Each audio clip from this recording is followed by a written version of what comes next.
Okay, we'll call the meeting to order at 7 p.m. Good evening, everybody. It's nice to see all your bright, smiling faces tonight. First thing we have is the approval of minutes. I'll make a motion we approve all minutes since our last regularly scheduled meeting. I'll second the motion. Motion made by Albert, second by Mr. Fath to approve the minutes since our last regularly scheduled meeting. Mr. Mashinsky? Yes. Mr. Fath? Yes. Mrs. Riddell? Yes. And Albert votes yes. Olga's not on yet, so that passes 4-0. Next, the approval of claims. Make a motion, we approve the claims. I'll second. Motion made by Mr. Mashinsky, seconded by Albert to approve the claims. Any discussion? Mr. Mashinsky? Yes. Mrs. Riddell? Yes. Mr. Fath? Yes. Albert votes yes, passes 4-0. Next, the election of officers and liaison positions. I make a motion that we leave the officers and the liaisons as they are. Second. I'll second the motion. Okay, motion made by Mrs. Riddell, seconded by Mr. Fath to leave positions for liaisons and officers as they are. Any discussion? Everybody's good with the spot they have? Okay, Mr. Mashinsky? Yes. Mrs. Riddell? Yes. Mr. Fath? Yes. Albert votes yes, passes 4-0. Next, utilities, MCO report. Good evening, Mr. Hall. Good evening. Everybody can hear me? Yep, I can. All right. Make this really quick. The water audit is complete. We're going to meet with Westville to exactly figure out what it all means. I think it turned out really well, but it's like a different language, how they do the rating. So we'll see how that goes. As everyone knows, we had an ice storm a few days ago. It caused some problems. Everything went pretty well here with the utilities. We did have to get coal lines out and top off the 2 generators at the water plant and at the wastewater plant. But other than that, everything worked out pretty well. We kept an eye on things throughout the event. Wastewater, the Nash Finch lift station. We still need to get a flow meter installed.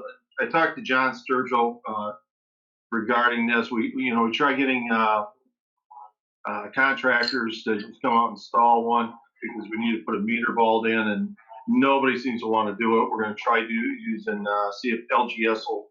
They're out of Crown Point. We've worked with them quite a bit in the past. See if they're willing to do it.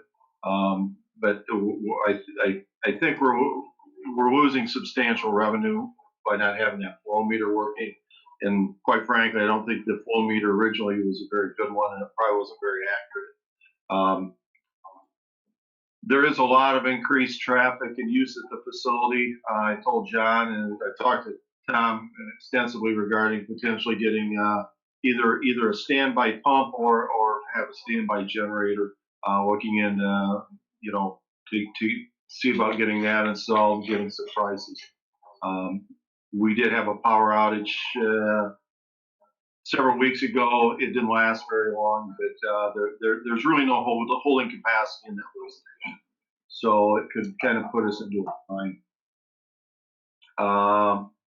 One of the other things with the wastewater, McAllister did give us a credit. Lori's going to check in on that exactly, make sure that we got everything we're entitled to. It sounds like they are going to credit us with a check on that, so that's a good thing. The last item I have is we had another problem with the South Clarifier. The speed reducer failed. Luckily, because we had the problem in the past, we had one ordered. So Superior were called out, and we had it torn apart. But they finished the installation on it. So these two, both the clarifiers are going to be completely renovated as far as the turn gears and everything go as part of the project. But it was a problem. It did not cause any grief for us at all. So other than some time on a Sunday. So Okay, hey, Lori just passed some information to me. McAllister, it would talk to the lady there. It was $4,400 and some change, and it was issued on January 8th, and it matches what her records are. So it looks like what we're getting back. So it looks like that's good. great. And that's all I've got. Okay, thank you. Do you have anything? You're up, Tom. Yeah, there's a couple, we have some quotes from Evapar. Nathan, these are all for the generator, right, service? All our generators? Yes. So, yeah, just like Nathan mentioned, we did have that ice storm, and it's very critical for the town to have generators operational and working when power goes down. Part of that is paying to do maintenance on the generators. There's 4 quotes here. One's for the wastewater plant. The other one is for the water plant. And then we have 2 lift stations on 421. Is that correct, Nathan? The other 2? Correct. Yes. I'd like to make a motion. I guess I'll I'd make a motion that we approve the Evapar quote for the wastewater plant, which is $1,657.61, be billed to sewer operation, repair, and maintenance. Also, the water plant, I'd like to make a motion to approve the Evapar quote for $2,382.60 to be billed to water operating, repair, and maintenance. Make a motion to approve the 2 lift station repairs on 421. Both these to be charged as sewer operating lift station repairs. The first one's for $2,925.26, and the second one is $2,925.26. That should cover all 4 of those. Okay, I'll second that. Does anybody need that repeated back? Okay. I'm giving everybody thumbs up. I figured Bashinsky'd say something. Okay, is there any discussion? Mr. Bashinsky, Yes. Mrs. Riddell, Yes. Mr. Fath, Yes. Mrs. Pothorsky. You threw me, I said Peconic, and you made me derail my train of thought, Olga. Did you say yes? Yes. I'm not getting any audio on Olga, but she looked like she said yes. And then I vote yes. Albert votes yes. Passes 5-0. You have the NDOT cost agreement, Tom? Yes. So the next item is the NDOT. This is the extraordinary cost agreement with NDOT. So as we all know, the roundabout on 6 and Highway 2, that project is moving forward. NDOT asked us to get this agreement finalized with them. Basically, we have our water main is currently installed in their right of way. So as part of the project, that's got to be relocated, and that's our responsibility to absorb part of that cost. We have to pay, because we're a small utility, we have to pay for, NDOT has it to where if you're a small utility, you only have to pay 10% of the total cost. Our portion for that project was $53,318.56. So I'd like to make a motion, and just so everyone in the public knows and the council knows, we are required to pay this regardless. There's no way escaping relocating these mains, especially with us being in the state's right away. It's just part of a utility having their infrastructure in the state's right away. So with that, I'd like to make a motion that we approve this extraordinary cost agreement for $53,318.56 with NDOT. Well, Lori wants to know before I'll second, but will we be getting an invoice from them for this amount, or is it paying from the agreement? So we've already absorbed so much cost on the project. I sent them a schedule of our cost to date from MCO, McMahon, and then our town cost. and then we also sent projected costs from our McMahon, MCO, legal, and the town, and then everything that's not spent by the town, we have to pay out to NDOT. So when this project lets, at that point, NDOT will send us the remaining balance of that $53,000, and we'll have to pay that to NDOT. That's not spent by the town at that point. So we'll have to definitely capture all our costs for this project, and we tried to lay it. We've already kind of sent them our bills to date, and then projections, and then any leftover costs will have to be billed to them or sent to them. Lori said she's been paying this from the maintenance fund, water maintenance fund. Go ahead and continue paying it out of that. Yes. Okay, I'll second the motion. Motion is that we enter into the cost agreement with NDOT, and for everybody that was around when we, for example, when they did the widening of 421, we had to do the same thing because they had to move lift stations and everything. So we've been this route before, and we were fortunate that NDOT combined roundabout with a box culvert project from our standpoint, right, Tom? Yes. Okay, so having said that, is there any discussion or questions? Mr. Bashinsky, Yes. Mrs. Riddell, Yes. Mr. Fath, Yes. Mrs. Pothorsky? Yes. Yes, and Albert votes yes, passes 5-0. Now I have resolution 21-2, which is the resolution for appropriating the funds for the improvements, which this is part of the NDOT requirements that we have this resolution, and it's basically saying, yeah, we'll pay it in addition to their agreement, but it's for the roundabout and the box culvert project by the sewage plant, and it's pertaining to the relocation funds, as Tom said, and it's for $53,318.56. So I will make a motion that we adopt resolution 2021-2. I'll second the motion. Okay, motion made by Albert, seconded by Mr. Fath. Is there any discussion? Did everybody get a copy of this sent to them? I think it might be in the packet that was sent to you. Okay, Mr. Bashinsky? Yes. Mrs. Riddell? Yes. Mrs. Pothorsky? Yes. Tom? Mr. Fath? Yes. And Albert votes yes, passes 5-0.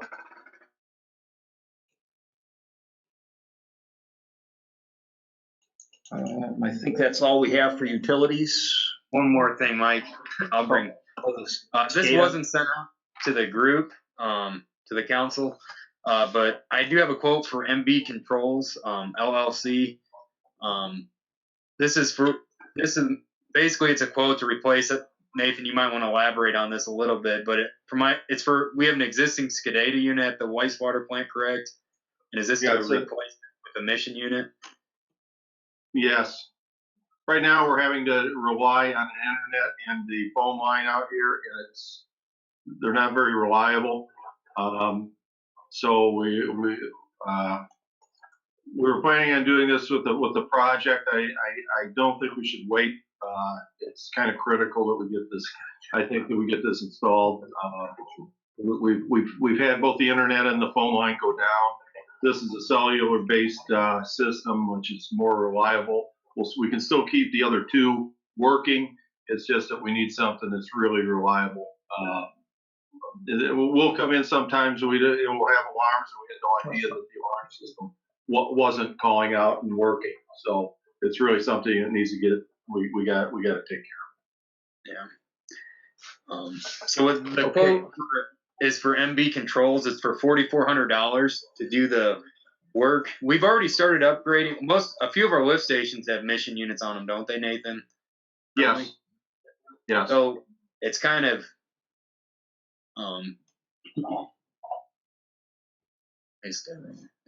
I guess standardizing our alert systems too by switching to bringing in this mission unit. with the current ice storm that did knock our power out, I think it's important to implement this.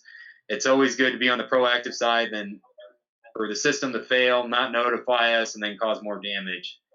That would be the worst case scenario, which it's very important. I mean, the wastewater plant, water plant, we definitely need to make sure those things are operational when we lose power. So I'd like to make a motion that we approve the quote for MB Controls LLC for $4,400 to be paid out of the sewer operating equipment repair fund.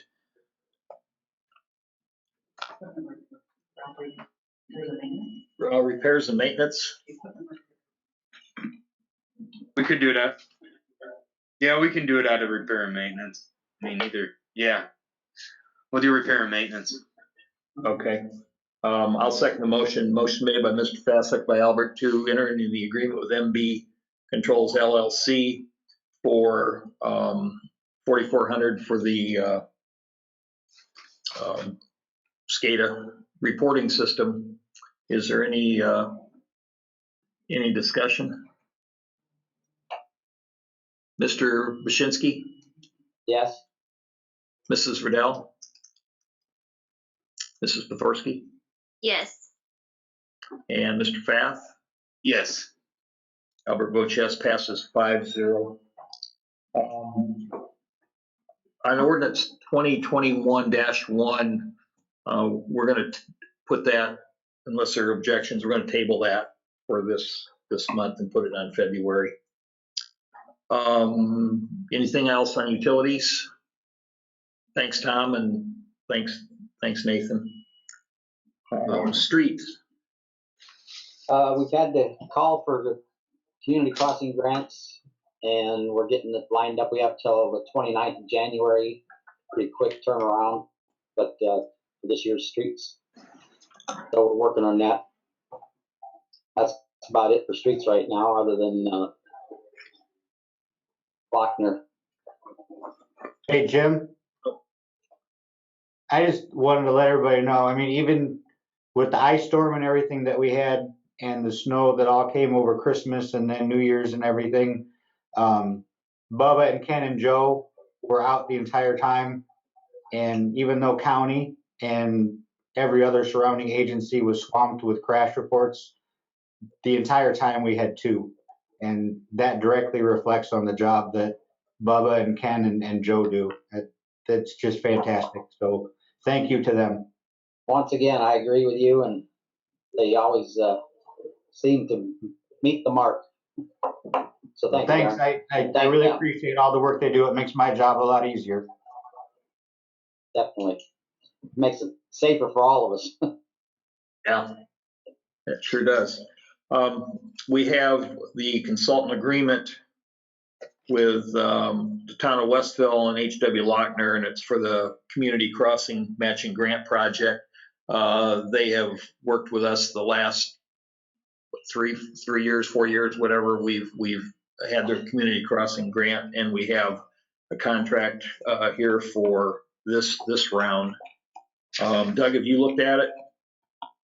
I have, and it's appropriate. Okay, thank you. And it's the amount is not to exceed. Reading it, not to exceed 15,000 from the. No, Mike, not to exceed 10,000 from January to December 31st of this year. Okay. The 15,000. I saw the 15 in there, and it threw me for a minute. Yeah, that was for 2 years in a row. Oh, okay. I'll make a motion that we enter into this contract with H.W. Lochner for the community crossing project. I'll second it.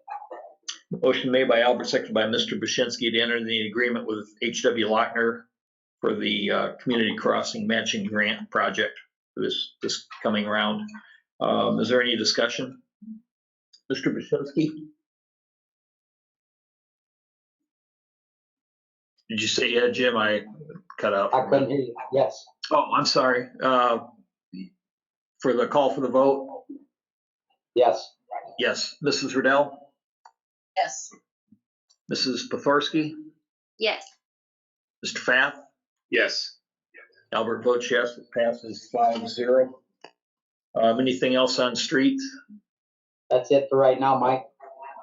Okay, no snowstorms yet, so we're quiet again for a while, I hope. Doing good. Parks, we have the school mentoring program. Yeah, can everyone hear me okay?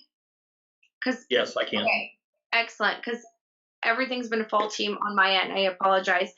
But the school 7th through 12th grade, they're doing January is a mentoring month, and they have partnered up with a group. They were looking for mentors to help students, and they found 10 students and 10 mentors as of right now to kind of partner up and kind of lead these students, kind of give them an idea of, mentoring, where to go, what to do, things like that. It's a great program, and they put up a billboard.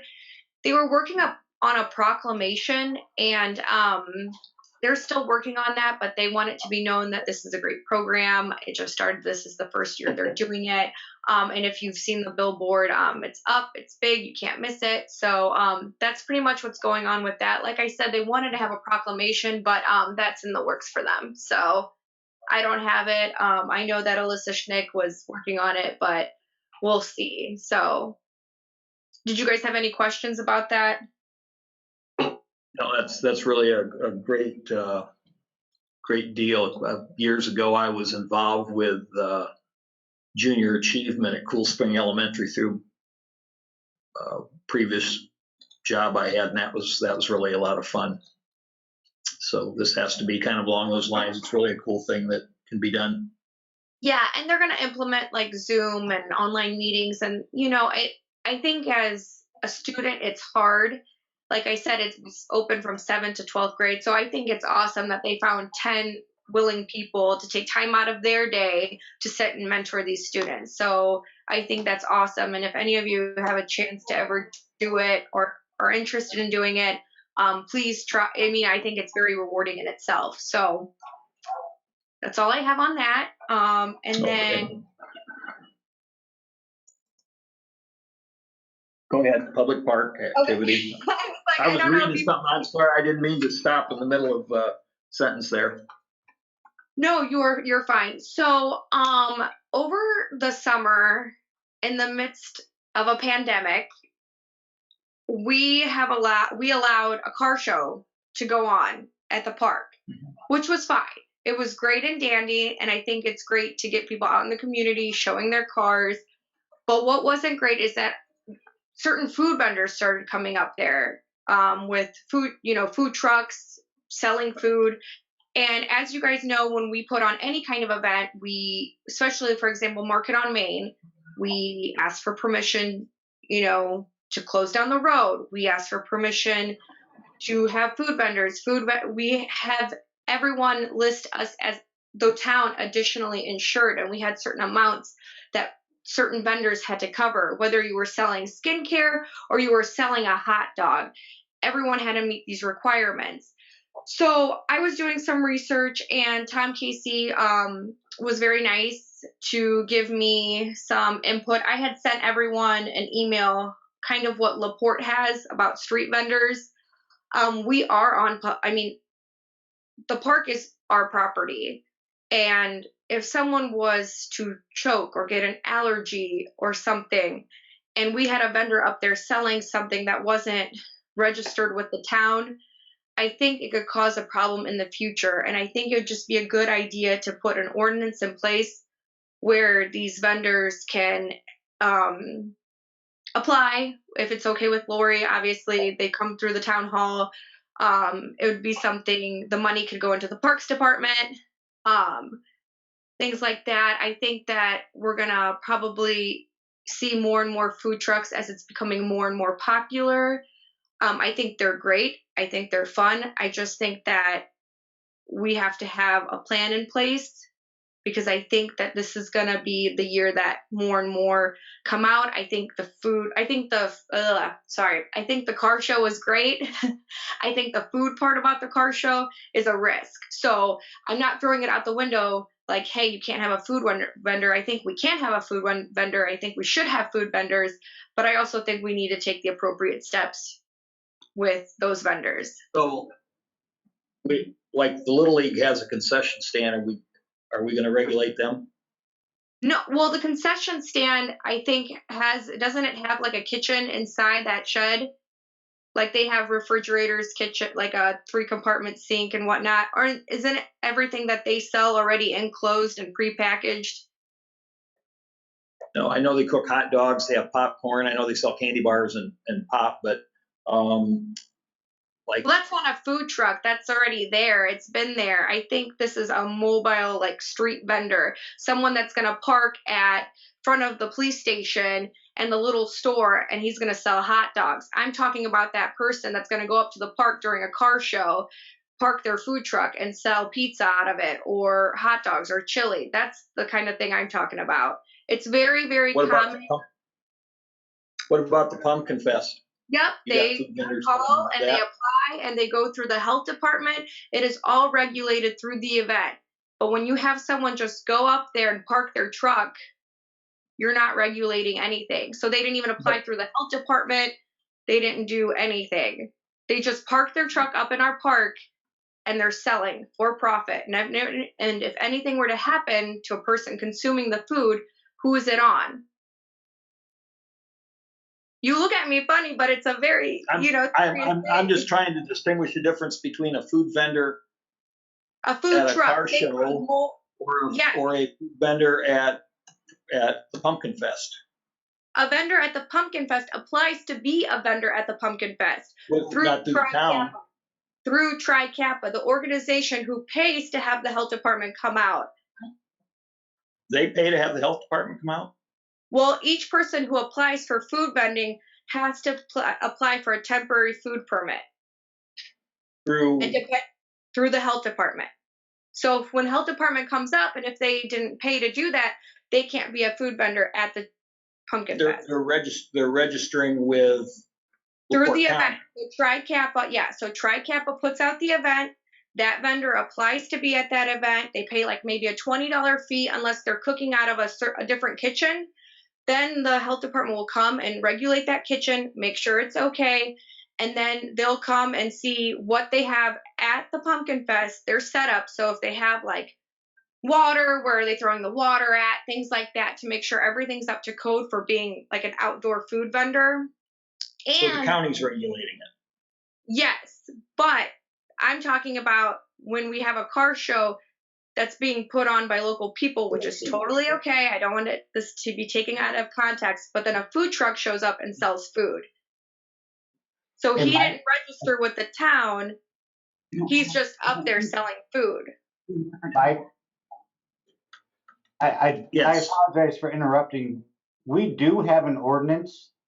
I don't have it in front of me, and I'll have to spend some time looking it up, but we had a food truck pop up on State Road 2 in front of Smith Fencing maybe 2 or 3 years ago. Yeah, that was his mom's. Yeah, right? Yeah.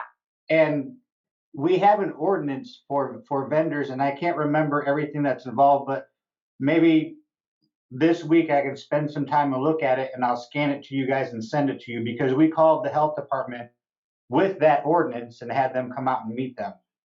I don't know if it fits your needs, Olga, but I'll look for it this week, and I'll scan it to all you guys and send it to you. Yeah, for me, it's more so that like we could get sued. Like this was just a random truck that came onto Prairie Meadow Park and was selling food, which is fine. But I think that we need to make sure that they have us listed as additional insured and whatnot, because we need to have our ducks in a row for the future.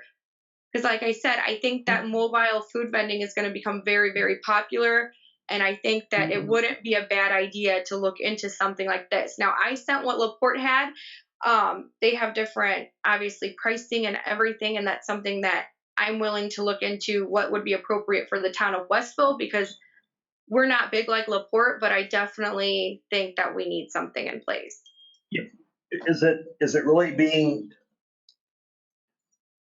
portable or mobile food vending? Is that going to be a new thing coming up? I mean, I don't know anybody that's got one that I know of. Well, this whole summer there was a food truck parked up there selling food. Right. So I mean, it is becoming very popular. I mean, I can't think of the street, but there's a taco place like selling food in LaPorte and whatnot. What's not to say that these trucks, this is how they rely on making money. They might be interested in coming into our community, which is great because it's like an attraction as well. So, I mean, I'm for it. And I think that's awesome. I just think, again, we need to have our ducks in a row so we have all our bases covered when they do want to come into town and set up maybe in the parking lot by the town hall. Or What would, for example, I'm thinking from the standpoint of defending what if we do this. The ice cream truck that drives around town in the summer, you know, the music and all that. What about with them? Are they going to be responsible? I mean, I don't know. That's something to look into, but the food truck is moving. It's not parked on our property. My main concern is who's parked on our property. That's what my main concern is. I mean, if the food truck's going to park at Prairie Meadow Park and sell ice cream, most definitely, I think that we need to look into them having a permit of some sort. But, okay, Porta Pit Chicken. I was thinking about that as well. Porta Pit Chicken, when it's organized. Barbecue, If it's on Westville property, yeah, I think that they need to apply for a permit. I think that if it's on private property by Tom's, then no, that's up to Tom. That's his private property. So at Pumpkin Fest, we are going to make every food vendor buy a permit from us. Tri-Kappa organizes the event. So they rent your park and they pay you a fee, or they don't pay us a fee. Whoa. Tri-Kappa doesn't rent the park. Okay, so I'm just saying, in general, if they do or do not, let's say consumer A wants to have a market, and that market is called Pumpkin Fest. They're going to organize the event. They have the additional insurances for their event. Tri-Kappa puts up the insurance. So if something were to happen at their event, they're covered because it's on town property. I'm talking about mobile food vending. So if someone comes with like a hot dog cart in our public park to sell food, we need to have our ducks in a row. Is that making sense? Because Tri-Kappa, as an event, they are requiring their vendors to pay them the fee. They deal with the insurance on them because they are the organization. Well, it just doesn't make sense to me that we, as this council, is going to collect money from someone, but if it's an event, and I'm using Pumpkin Fest because it's something we're all familiar with, the Tri-Kappa will collect the money for that. Yes, and Tri-Kappa pays for their insurance company to be covered for the event. But the permit that we're selling isn't to guarantee they have insurance. That may be a requirement, but we're doing it as a fundraiser. Who's talking about a fundraiser? I'm talking about in general. I'm talking about that if Billy Smith on the street wants to put.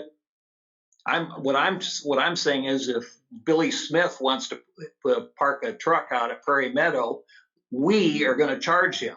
But if Billy Smith goes to Pumpkin Fest, he is paying Tri-Kappa. We're only going to select when we require someone to have a permit. No, everyone who wants to sell at the park will require to apply for a permit so they can sell. This is not like an uncommon thing. That's why I sent the one over from LaPorte. It can be revisited and it can be revised because we have to see how it'll pertain to our small town. I just think. Go ahead. Oh, I'm sorry. Go ahead. No, go ahead. So when there are 5 or 10 food trucks at Pumpkin Fest, for example, we, the town, are still going to require them to purchase a vendor's permit from us. No. Tri-Kappa holds the event Pumpkin Fest. So they become responsible for those vendors within the Pumpkin Fest. Why are we're afraid that if we poison someone's some guy by himself, that's a big liability issue for us. But since we're not requiring a permit at the Pumpkin Fest, They are required to have a That's not- permit, except Tribe Kappa organizes that permitting.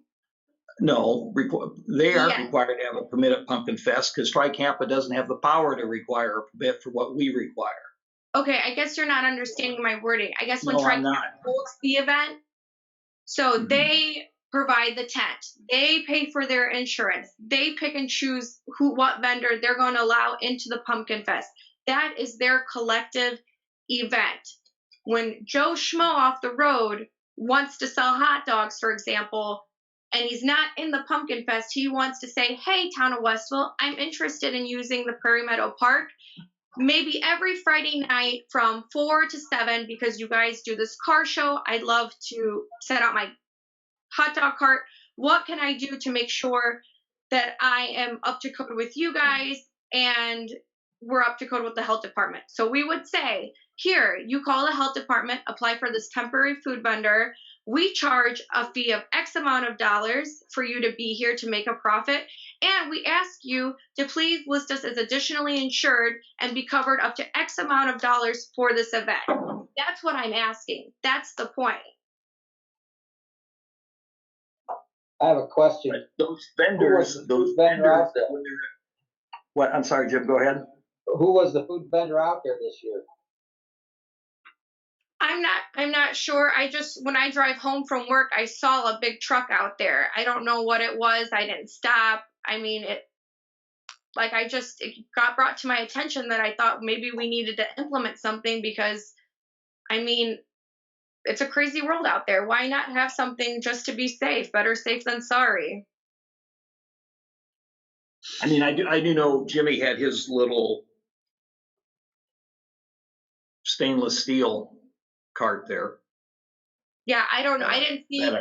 Like I said, I saw a big food truck. I saw smoke, like a barbecue pit going, and I was like, this is on our property. I don't think that anyone could just come up here because what you're allowing is that anyone could come up there at any time and sell whatever they want. And I just think that that's not smart either.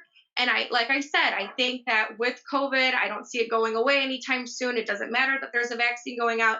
I just think that it'd be nice to know what is going on, who wants to use the park for what, and we allow it, but we just have our terms. And I'm not saying that we're going to charge them $500 a year for a permit because that doesn't really apply to us. But I'm saying that what if they parked at Blue Line Park and they were selling, I don't know, candy or something, anything, any type of edible thing. You're going to allow them to just be out there selling? First of all, that's competition. Let's say it's ice cream and then there's a Dairy Queen. They're going to get angry. We have to have some kind of plan implemented for when this happens because I think this is going to get very popular and very busy. Well, you cannot pass an ordinance to protect specific businesses in town. Okay, well, I didn't know that, but I was just using that as an example. Like the parking lot is public, or who owns the parking lot in between? Does the police station own it, or does the little store own it? It's divided. So I think there's a distinction between monitoring food trucks in the municipality and what occurs in the park. Those are two separate and distinct issues. Any ordinance that would handle food trucks would only handle food trucks, not when and where and how. Now, you can do things through park rules if you want to monitor what occurs in the park, but they're two different things. Yeah, well, I'm just asking for that clears it up, but I need help. Like, I think that, this is a good idea. I think we should implement a plan for public town property when people do want to, like the park. That's my example because I saw it happen.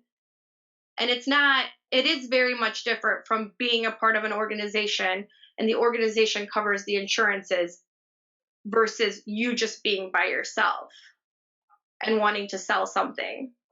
I would like to see the ordinance that Darren. Yeah, I do a background check like every year when the good weather comes around. I have to do a local check for the ice cream truck that comes into town, and we give him a permit to solicit in town. So we do have an ordinance because I use the ordinance to do the background check. I don't have it in front of me. Give me a day or two and I'll scan it and send it to all you guys to see if it fits your needs or not. I'm not familiar with everything that it says, but I'll get it to you guys. Yeah, I did. So he is a moving vehicle. He's not parked anywhere particular. He's going through the neighborhoods and things like that, correct? He's never Yeah, asked to park in one spot and be there. Well, I'm sure he parks in different areas.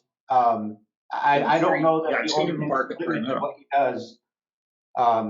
I can't really speak on it. I don't have the ordinance memorized. I just know I do the background check for him. So I'll look at it and I'll send it to you guys and see if it fits what you're looking for or not. And maybe it'd be less work for everyone. That way. If that helps. Let's take, well, yeah, because we're not going to have anything going on the way the weather is. We've got a couple of months on it, but we can look at we'll look at that ordinance first, what we have. Okay. Go from there. Okay. I want you to understand me though, Mike, because I see that the confusion a little bit, and I just want you to see where I'm coming from because I'm not arguing with you. I just. No, but I want you to understand. So like, yeah, definitely we can take time, we can look at this, but I definitely just don't want you to be confused. Like, I don't want you to be like, why is she thinking this? Because I do think it's very important. Okay, I just want to treat everybody the same across the board. Of course.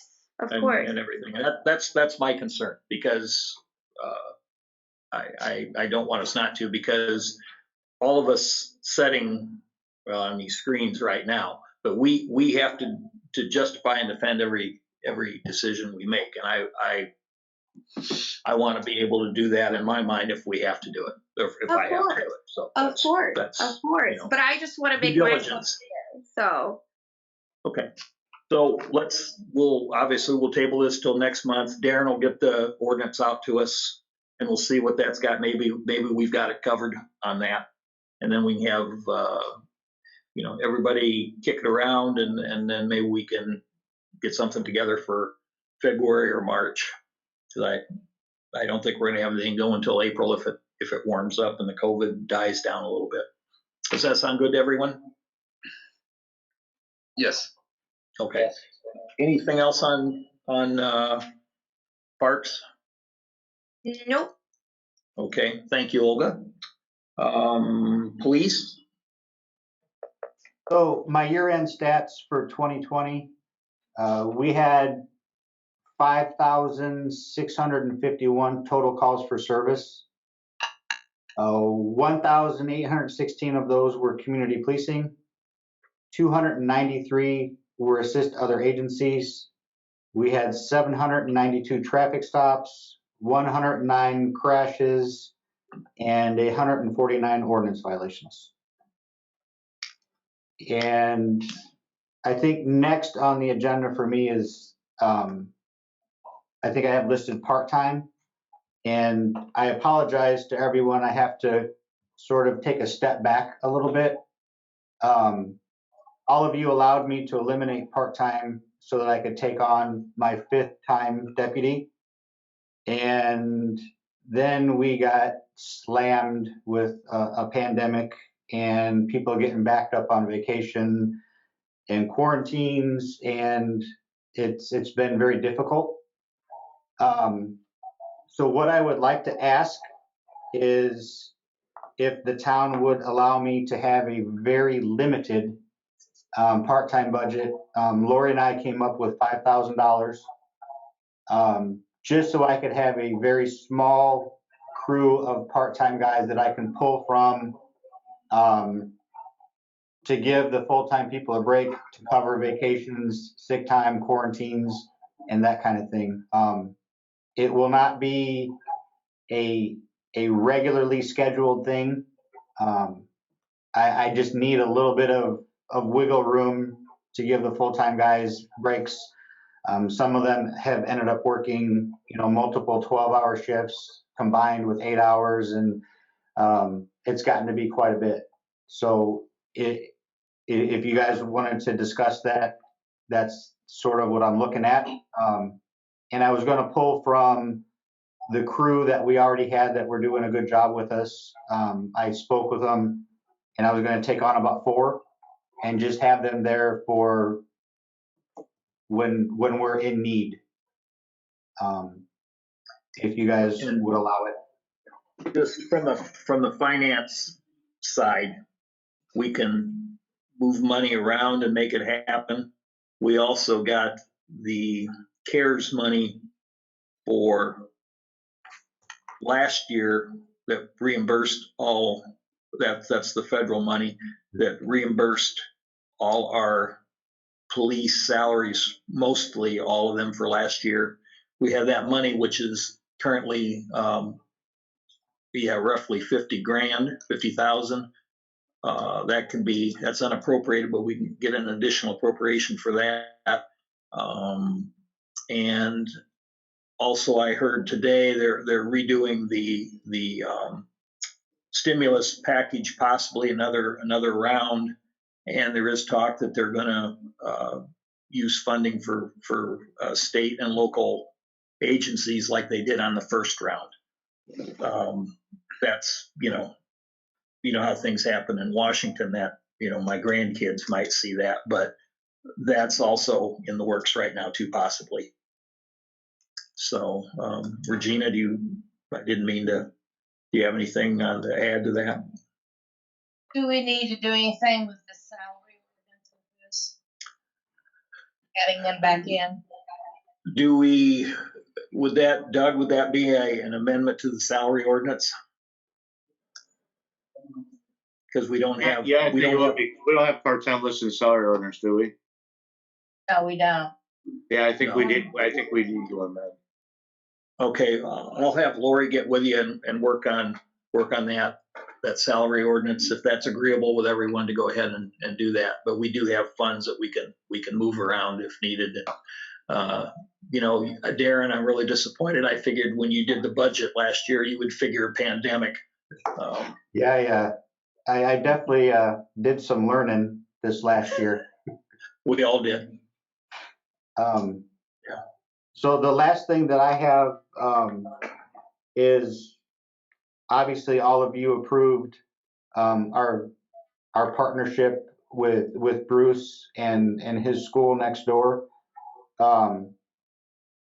Bruce has sort of become, I guess you'd say, part of the family. He's very involved with us, as he is with Michigan City and several other departments, LaPorte County. He's actually a reserve.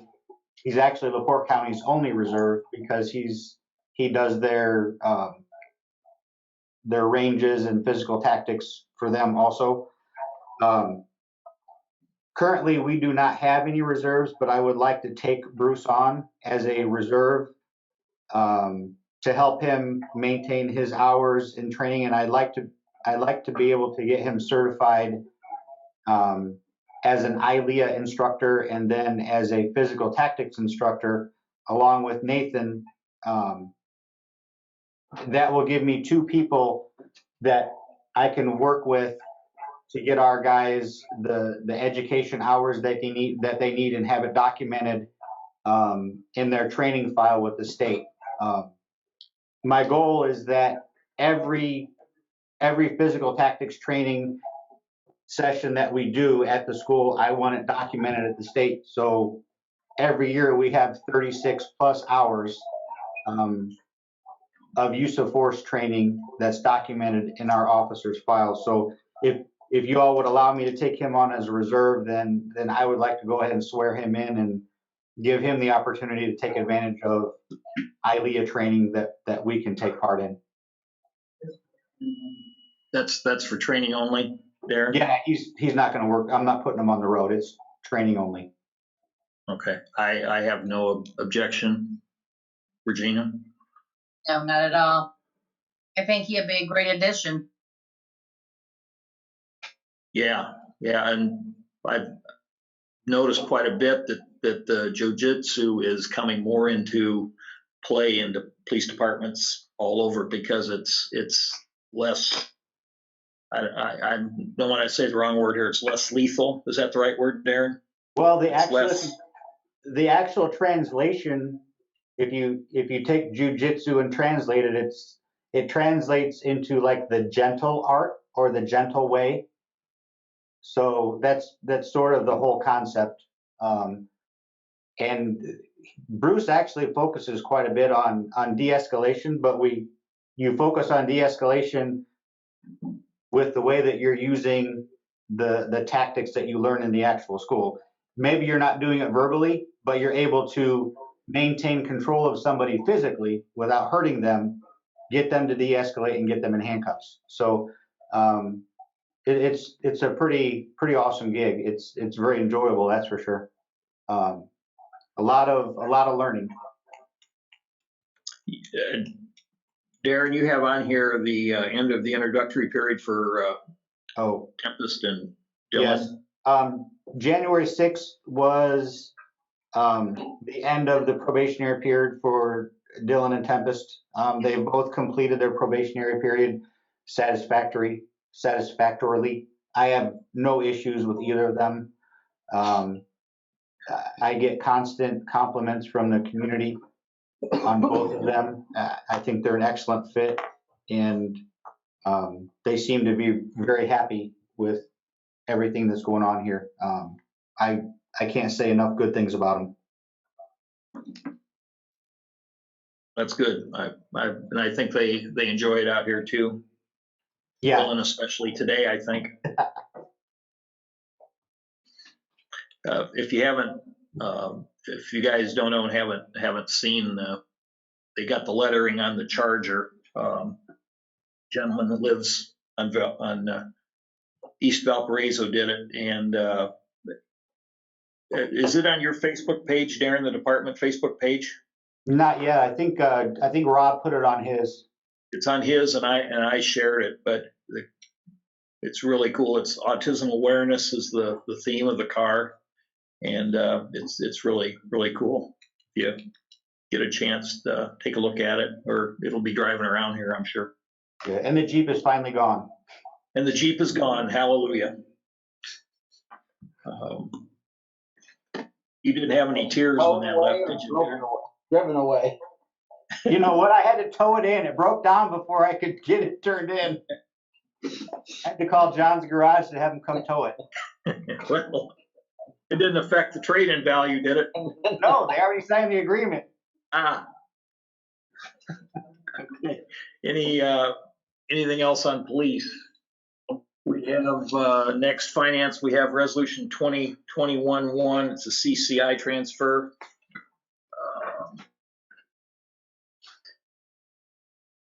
It's resolution 2021-1. Transfer funds. Be it resolved by the Westville Town Council that the following funds be transferred per Indiana Code 67131.1C1. Transfer $12,500 from cumulative capital improvement to the general fund.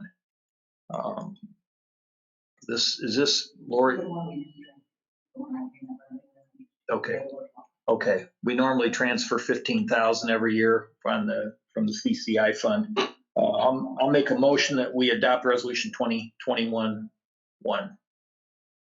Second the motion. A motion made by Albert, second by Mr. Pfaff to adopt resolution 2021-1. Any discussion? Mr. Bashinsky? Yes. Mrs. Riddell? Yes. Mrs. Pothorsky? Yes. And Mr. Pfaff? Yes. Albert votes yes, passes 5-0. I don't have anything else. Attorney contract, Doug, would you like to report on that? And I'm sure you reviewed it. I reviewed it. It's a well-written contract, by the way. Same as last year. No change in fee structure whatsoever. Okay. It's impeccable. I'll make a motion that we enter into the contract with Doug for 2021. Second the motion. Motion made by Albert, seconded by Mr. Pfaff to enter in the contract for 2021 with Doug BG. Is there any discussion? Mr. Baczynski? Yes. Mrs. Riddell? Yes. Mrs. Pothorsky? Yes. And Mr. Pfaff? Yes. Albert votes yes, passes 5-0. Oh, okay, just a reminder, we have claims and minutes to sign. I know I've been in, Jim has been in, I think Olga looked like her initials on there. So if you in the neighborhood stop by, make Lori very happy that those are done. Anything else? I do have one other thing I forgot to mention, Mike. We Okay. had current electric down today.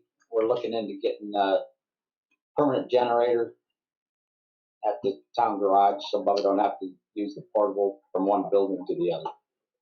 Good idea. And stuff, we'll let you know. Okay, that's great. He's current electric was down looking for a generator for Bubba. Okay. Very good. Anything else?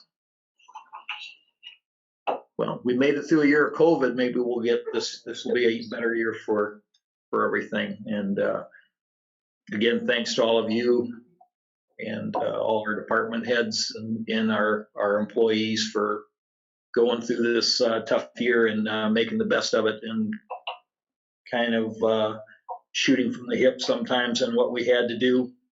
And if there's nothing else, I'll make a motion. We adjourn. Second. Motion made by Albert, seconded by Mr. Baczynski to adjourn.